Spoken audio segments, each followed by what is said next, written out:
Baik, sebelumnya Assalamualaikum warahmatullahi wabarakatuh. Selamat siang dan salam sejahtera untuk kita semua. Yang terhormat, Dr. Sukidin MPD dan juga Ibu Tiara SPD MPD selaku dosen pengampu mata kuliah evaluasi hasil belajar dan juga teman-teman rekan kelompok 10 yang berbahagia. Nah, pada kesempatan kali ini kami akan menyajikan mengenai analisis perbandingan dan perbaikan asesmen sikap dan asesmen kinerja dari guru dengan jurnal. Baik, next slide. Nah, ini merupakan anggota dari kelompok 10 dari kelas B. Yang pertama ada Febrianti Dwi Sriwidari dengan NIM 055. Selanjutnya ada Alvito Rafli Maulana dengan NIM 70. Selanjutnya ada Eliza Ili Putri Diana. Selanjutnya ada Fatul Anjani dengan NIM 082. Next slide. Nah, di sini kami memiliki topik-topik pembahasan mulai dari pengertian asesmen sikap, komponen asesmen sikap, sampai nanti pada perbaikan daripada asesmen kinerja.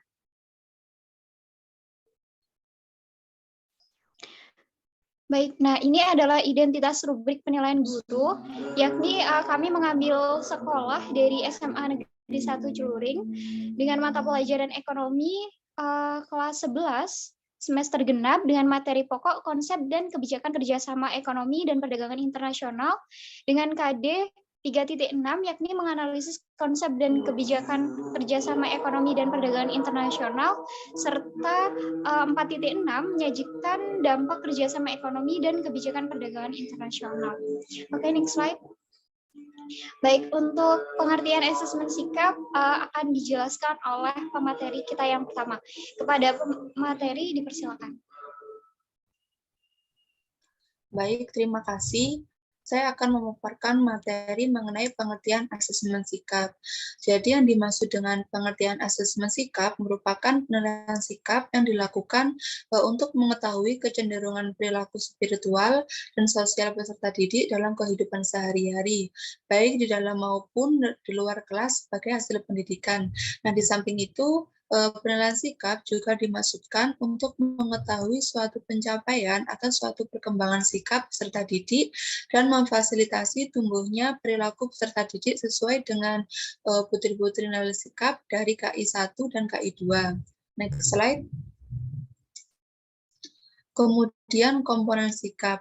Nah, komponen sikap ini terbagi menjadi 3 komponen, yaitu yang pertama komponen kognitif, yaitu komponen yang memiliki keterkaitan dengan aspek pengetahuan, pandangan, keyakinan, yakni berbagai hal yang berkaitan dengan persepsi orang terhadap objek sikap.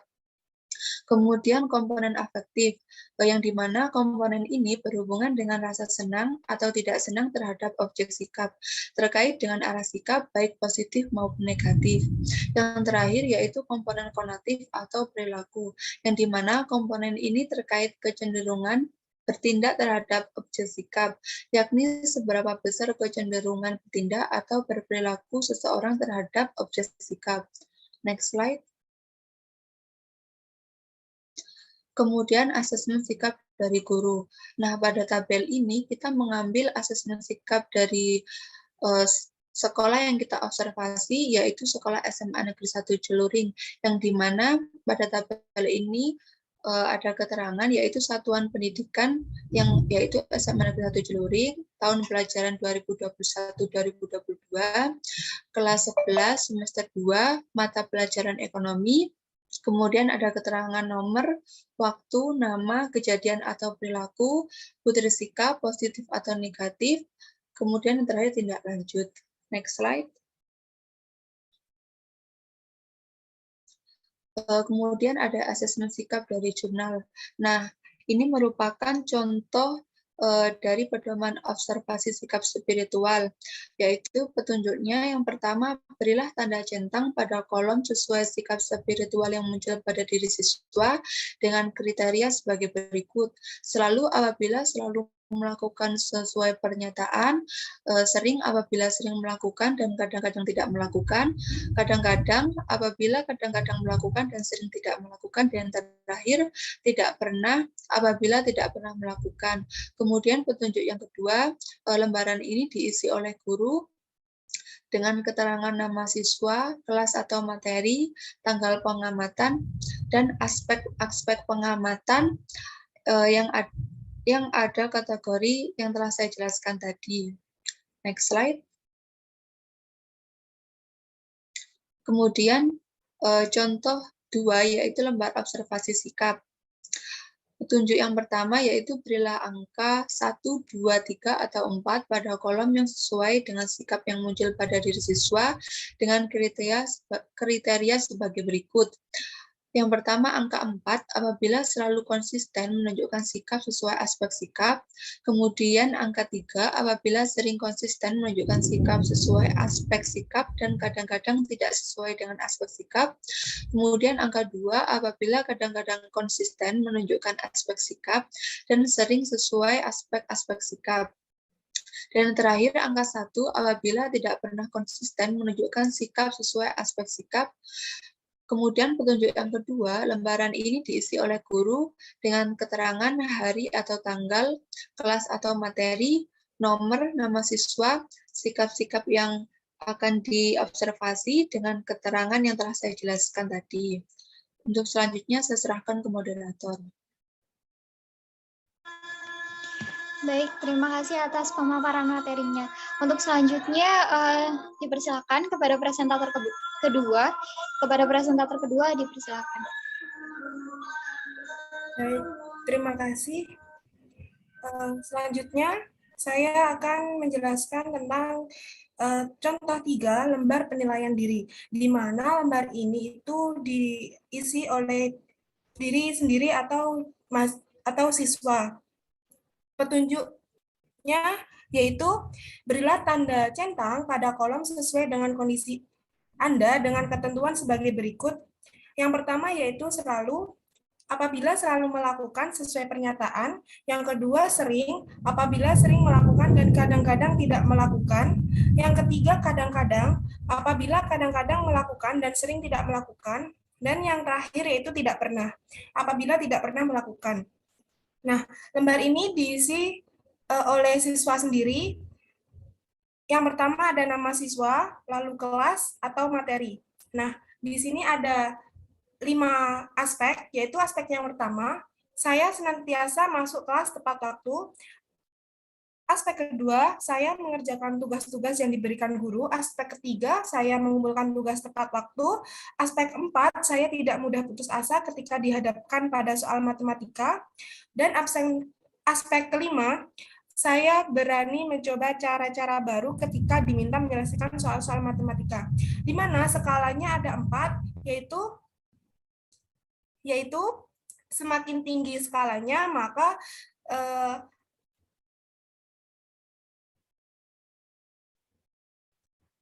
nilainya akan banyak. Di mana yang selalu itu skala 4, sering skala 3, kadang-kadang skala 2, dan tidak pernah skala 1. Next. Nah, ini contoh lembar penilaian antar teman.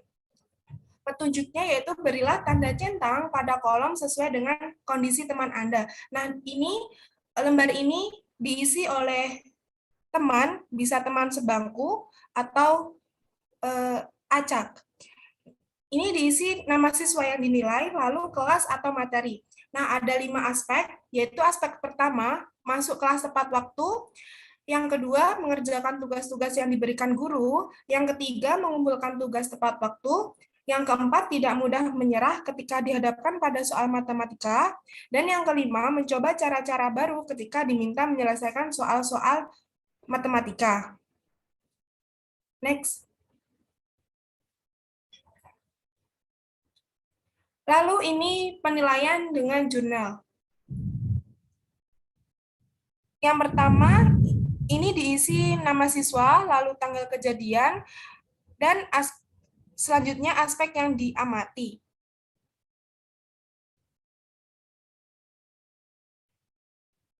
Di sini ada contoh catatan guru, yaitu ketika ulangan matematika minggu lalu, Daus kedapatan menyontek pekerjaan teman di depannya, Rohayah. Setelah tahu pekerjaannya dicontek oleh Daus, Rohayah langsung menutupi pekerjaannya dengan tangan.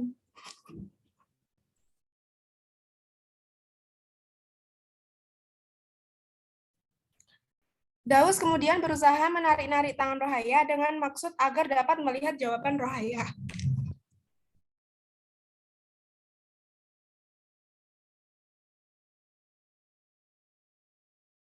Mohon maaf. Lalu saya langsung menegur Daus seketika itu, dan Daus langsung tersipu-sipu malu. Namun, begitu saya tinggal sebentar ke toilet, Daus kembali lagi menyontek dengan memanfaatkan kesempatan yang ada. Nah, ini contoh 6, contoh isian jurnal pembelajaran, di mana ada hari atau tanggal, lalu catatan pengamatan, dan tindak lanjutnya. Sekian dari... Next.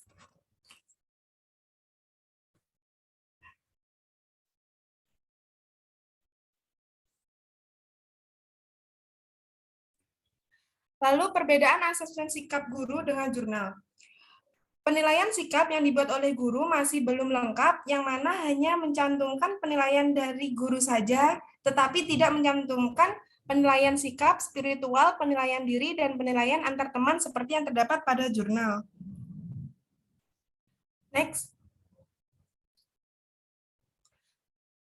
Perbaikan rubrik penilaian asesmen sikap. Instrumen penilaian sikap akan lebih baik jika dicantumkan secara lengkap terkait dengan teknik penilaiannya, mulai dari observasi, penilaian diri, penilaian antar teman, dan penilaian pada jurnal. Nah, instrumen observasi sikap yang baik harus dilakukan dengan tujuan yang jelas dan direncanakan sebelumnya. Perencanaan ini mencakup indikator atau aspek yang akan diamati dari suatu proses. Menggunakan pedoman observasi berupa daftar cek atau skala penilaian, pencatatan dilakukan selekas mungkin, dan kesimpulan dibuat setelah program observasi selesai dilaksanakan. Sekian dari saya serahkan kepada moderator. Baik, terima kasih atas pemaparan materinya. Untuk selanjutnya, yakni mengenai pengertian asesmen kinerja yang akan dijelaskan oleh presentator kita ketiga. Kepada Alvito, dipersilakan.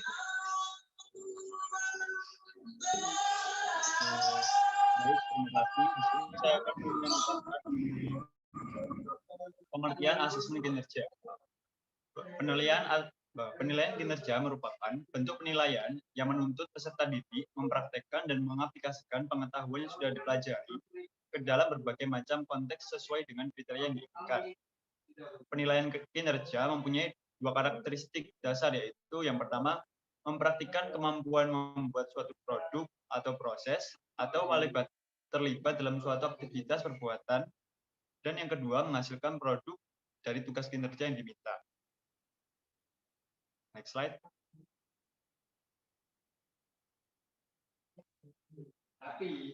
Selanjutnya, prinsip-prinsip penilaian kinerja. Yang pertama, merupakan bagian yang tidak terpisah dari proses pembelajaran. Yang kedua, mencerminkan masalah yang dihadapi dalam kehidupan sehari-hari dan masalah dari dunia sekolah. Yang ketiga, menggunakan berbagai metode dan kriteria yang sesuai dengan karakteristik dan esensi pengalaman belajar. Dan yang keempat, bersifat holistik yang mencakup semua aspek dari tujuan pembelajaran, baik pengetahuan, keterampilan, dan sikap. Next slide. Selanjutnya, kualitas penilaian kinerja. Ada 7 kriteria yang harus diperhatikan dalam menentukan tugas kinerja, yaitu yang pertama,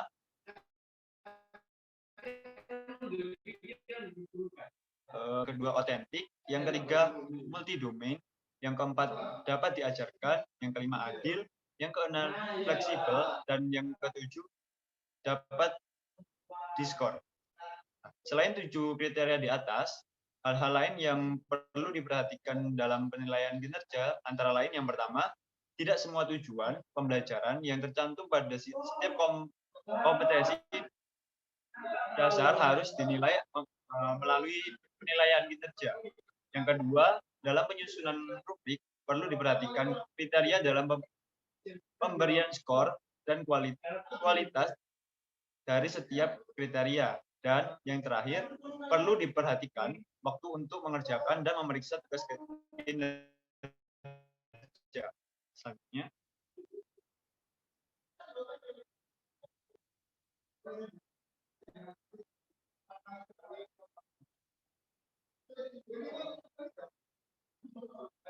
Nah, selanjutnya bentuk-bentuk penilaian kinerja. Yang pertama, penilaian praktik. Penilaian praktik dilakukan melalui pengamatan pada saat peserta didik mendemonstrasikan atau mempraktekkan suatu aktivitas sesuai dengan target kompetensi. Yang kedua, penilaian produk. Penilaian produk dilakukan terhadap kualitas teknis estetis hasil kinerja atau produk yang telah dibuat peserta didik. Yang ketiga, penilaian proyek. Penilaian proyek adalah penilaian terhadap suatu penguasaan yang harus diselesaikan dalam periode atau waktu tertentu. Penilaian proyek dapat dilakukan pada setiap langkah yang meliputi persiapan, perencanaan, proses pengerjaan, dan pelaporan. Dan yang terakhir, yang keempat, portofolio hasil penilaian kerja. Hasil penilaian praktik, produk, dan proyek dapat didokumentasikan oleh guru dan peserta didik dalam bentuk portofolio dokumentasi. Sekian dari saya kembalikan kepada moderator. Baik, terima kasih atas pemaparan materinya. Untuk selanjutnya mengenai pengembangan penilaian kinerja akan dipresentasikan oleh Febrianti.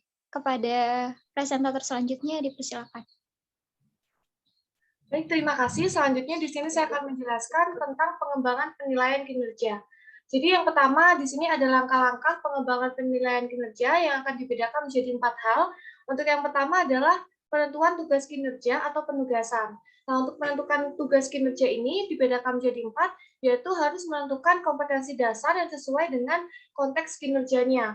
Yang kedua, menentukan bentuk penilaian, baik itu tugas secara praktik, produk maupun proyek. Yang ketiga, membuat indikator yang sesuai dengan bentuk penilaian. Dan yang keempat, membuat tugas kinerja yang relevan dengan pengetahuan dan keterampilan. Selanjutnya, terkait dengan rubrik penilaian, jadi seperti yang kita ketahui bahwa rubrik penilaian merupakan panduan yang digunakan untuk menilai kinerja peserta didik. Nah, rubrik penilaian ini terdiri dari beberapa bagian yang disesuaikan dengan karakteristik penugasan dari kinerjanya. Di sini ada format pertama, di mana terdiri dari 3 bagian, yaitu ada aspek, kriteria, dan level skala kinerja. Untuk kolom pertama ini ada aspek, yang terdiri dari aspek 1 dan aspek 2 dan seterusnya. Kemudian di kolom kedua ada kolom tingkat kemampuan yang terdiri dari skala 0 sampai 5 diikuti dengan kriteria-kriterianya.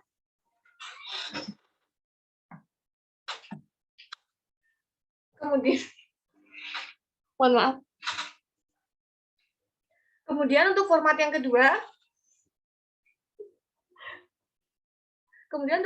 kedua terdiri dari 3 bagian, yaitu ada aspek, kriteria, dan rentang skor. Untuk kolom pertama ada aspek atau kriteria. Aspek pertama dibedakan menjadi beberapa kriteria, begitu juga dengan aspek kedua dan seterusnya. Untuk kolom kedua ada skor atau rentang skor, yaitu 0 sampai 5, 0 sampai 2, dan seterusnya. Kemudian yang ketiga ada pelaksanaan penilaian kinerja. Jadi untuk pelaksanaan penilaian kinerja ini dilakukan dengan metode observasi terhadap individu maupun kelompok yang tergantung dari penugasan yang diberikan. Nah, untuk metode pemberian skor ini dilakukan secara holistik maupun analitik. Di mana untuk metode holistik ini digunakan apabila pemberi skor itu hanya memberikan satu macam skor berdasarkan kesan mereka secara keseluruhan dari hasil kinerja peserta didik. Sedangkan untuk metode analitik, skor itu diberikan pada berbagai aspek kinerja yang berbeda berdasarkan kriteria-kriteria yang sudah disepakati. Nah, untuk metode analitik ini biasanya menggunakan instrumen dalam bentuk daftar cek atau skala rentang. Kemudian yang keempat ada penilaian hasil kinerja. Jadi untuk penilaian hasil kinerja, dapat diberikan dalam bentuk penilaian formatif ataupun sumatif. Kemudian yang terakhir ada sumber kesalahan dalam penskoran penilaian kinerja. Jadi kesulitan utama dalam penilaian kinerja itu adalah dalam penskorannya. Nah, ada 3 sumber kesalahan dalam penskoran penilaian kinerja, yaitu yang pertama adalah masalah dalam rubrik, yang kedua masalah prosedural, dan yang ketiga masalah bias pada penskoran.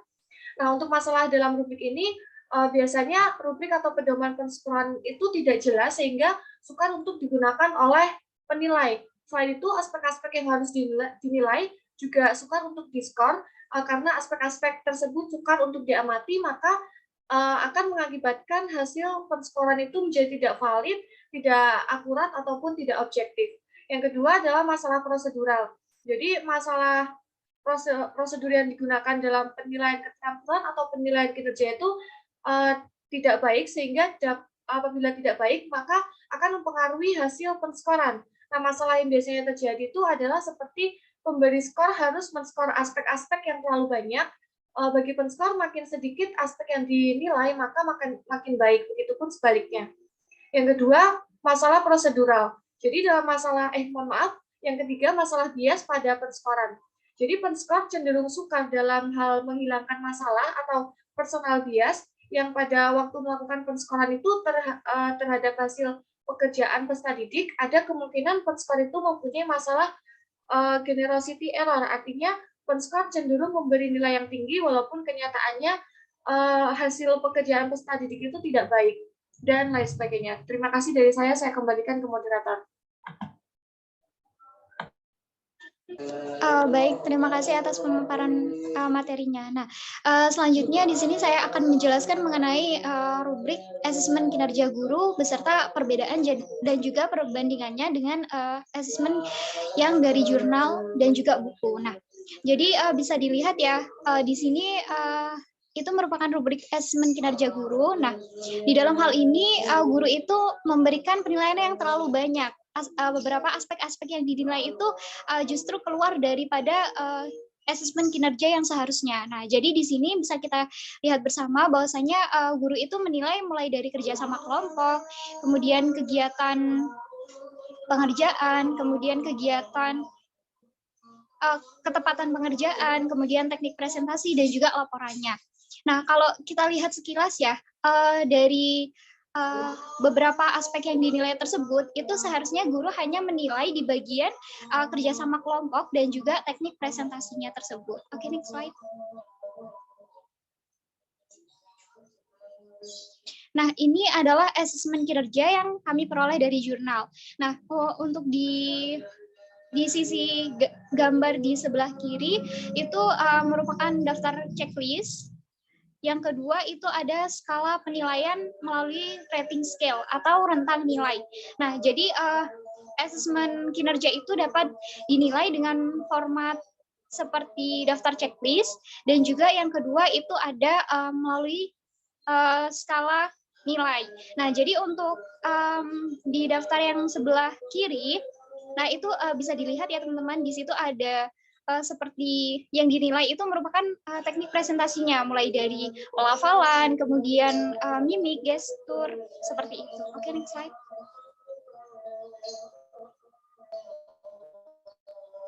Nah, ini adalah asesmen kinerja performa kelompok yang kami peroleh dari buku. Nah, adapun di situ bisa dilihat bahwasanya aspek yang dinilai itu merupakan kerjasama dalam kelompok. Yang kedua ada performa ketika presentasi hasil kerja. Oke, next slide please. Nah, untuk pedoman penskorannya pun, jika tidak dilakukan pembobotan, maka nilai siswa diperoleh dengan nilai sama dengan jumlah skor perolehan dibagi dengan jumlah skor maksimum dikalikan dengan 100. Kemudian jika dilakukan pembobotan, misalnya aspek atau kelompok aspek 1 diberi bobot 40%, dan aspek atau kelompok aspek 2 diberi bobot 60%, nilai siswa diperoleh dengan rumus jumlah skor perolehan aspek 1 per jumlah skor maksimum aspek 1 dikali dengan 40, ditambah dengan jumlah skor perolehan aspek 2 dibagi dengan jumlah skor maksimum aspek 2 dikali dengan 60. Nah, di sini ada terdapat catatan juga bahwa aspek pada rumus menunjukkan aspek atau kelompok aspek tertentu. Oke, next slide please. Nah, selanjutnya kita masuk ke perbedaan asesmen kinerja guru dengan buku. Nah, jadi setelah kita analisis dan kita ketahui secara bersama tadi ya, seperti di slide sebelumnya. Nah, jadi rubrik penilaian kinerja yang dibuat oleh guru itu terlalu kompleks dan tidak cukup efektif untuk digunakan. Nah, aspek-aspek yang dinilai terlalu banyak serta tidak berfokus pada asesmen kinerja. Nah, pedoman pembobotannya pun tidak jelas sehingga dapat menimbulkan penilaian yang subjektif. Nah, rubrik penilaian yang dibuat oleh guru juga sukar dipahami oleh pihak lain. Hal ini dapat mengakibatkan hasil penskoran menjadi tidak valid, tidak akurat, dan juga tidak objektif. Oke, next slide please. Nah, di sini kami memberikan komentar dan juga perbaikan apabila guru hendak melakukan penilaian terhadap kinerja siswa, seharusnya guru berfokus untuk membuat rubrik penilaian unjuk kerja tanpa melibatkan asesmen lain seperti asesmen produk. Nah, jadi kan seperti yang kita ketahui tadi di rubrik penilaian yang dibuat oleh guru itu terdapat asesmen produknya berupa laporan. Nah, adapun kami telah melakukan perbaikan dari rubrik penilaian yang dibuat oleh guru sebagai berikut. Oke, next slide. Nah, di sini kami membuat perbaikan terhadap aspek rubrik penilaian yang dibuat oleh guru. Nah, di sini kami lebih memfokuskan pada penilaian kinerjanya. Jadi di sini kami membuat penilaian dari kegiatan presentasi individu dan juga presentasi kelompoknya. Nah, di presentasi individu ini kami menilai dengan 8 aspek, yaitu mulai dari pembukaan presentasi, penutupan, terus kemudian penggunaan media, selanjutnya ada isi dari materi presentasi, gestur, mimik, kemudian pengucapan, seperti itu, seperti yang sudah kami cantumkan di layar. Nah, di situ kami memberi rentang skor 1 sampai 4, di mana apabila siswa itu dengan sangat baik menyampaikan materi, itu bisa mendapatkan skor 4. Nah, di masing-masing aspek tersebut dapat dilihat ya, di situ ada skor 1 sampai 4. Kalau 4 itu sangat baik, kemudian 3 itu baik, 2 itu cukup, dan yang terakhir itu 1 yakni kurang. Nah, apabila siswa tidak melakukan presentasi, dia akan mendapatkan skor 0. Nah, dari ke-8 aspek tersebut, kita memiliki skor perolehan 32. Jadi skor maksimum perolehannya itu sebesar 32 dengan dan di sini kami melakukan pembobotan sebesar 80% karena ada 8 aspek yang kami nilai. Okay, next slide please.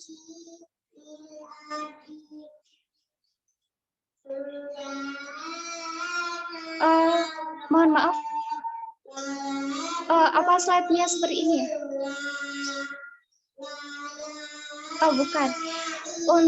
Oh ya. Baik. Ya. Untuk slide 31, mohon maaf.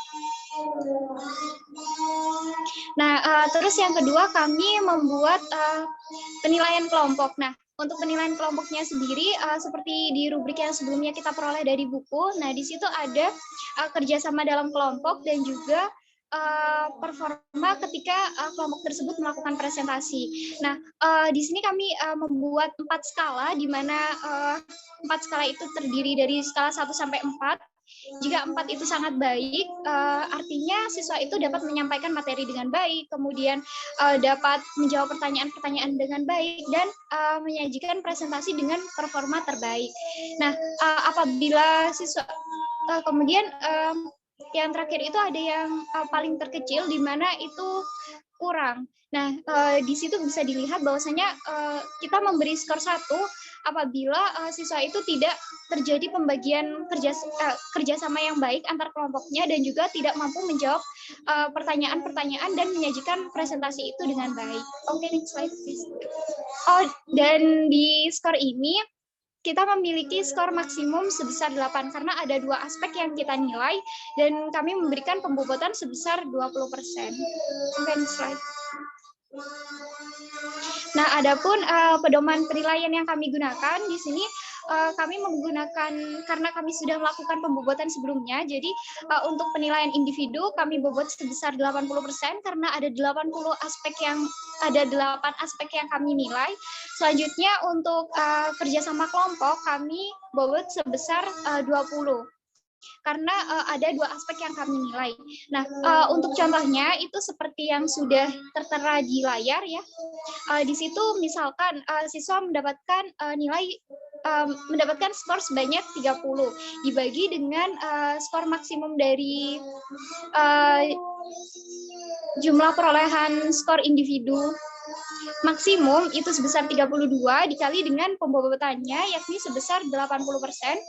Kemudian ditambah dengan misalkan siswa itu di kelompoknya mendapatkan skor sebesar 6, kemudian dibagi dengan skor maksimum kelompok yakni sebesar 8 dikalikan dengan pembobotannya yakni sebesar 20. Nah, maka diperoleh hasil 75 ditambah 15 itu sama dengan 90. Nah, adapun kategori yang telah kami sesuaikan, di sini kami menyesuaikan dengan KKM daripada SMAN 1 Ciluring sendiri. Nah, SMAN 1 Ciluring itu memiliki KKM sebesar 70. Nah, jadi di sini kami memberikan rentang skor jika siswa itu memperoleh skor akhir lebih besar dari 90 dan lebih kecil sama dengan 100, maka siswa dapat dikategorikan memperoleh nilai yang sangat baik. Nah, kemudian untuk kategori baik, di sini kami mengkategorikan baik apabila siswa itu mendapatkan skor akhir lebih besar dari 80 dan lebih kecil sama dengan 90. Untuk kategori cukup, di sini siswa mendapatkan skor akhir lebih besar dari 70 dan lebih kecil sama dengan 80. Selanjutnya untuk skor kurang, di sini kami mengkategorikannya itu apabila siswa memperoleh nilai lebih dari 0 dan lebih kecil sama dengan 70. Oke, next slide please. Nah, yang terakhir ini adalah daftar pustaka yang kami gunakan untuk melakukan analisis terhadap rubrik penilaian yang telah dibuat oleh guru. Next slide, please. Oke, nah itu tadi presentasi dari kelompok kami. Sekian dari kami, kurang lebihnya mohon maaf. Wabillahi taufiq wal hidayah. Wassalamualaikum warahmatullahi wabarakatuh.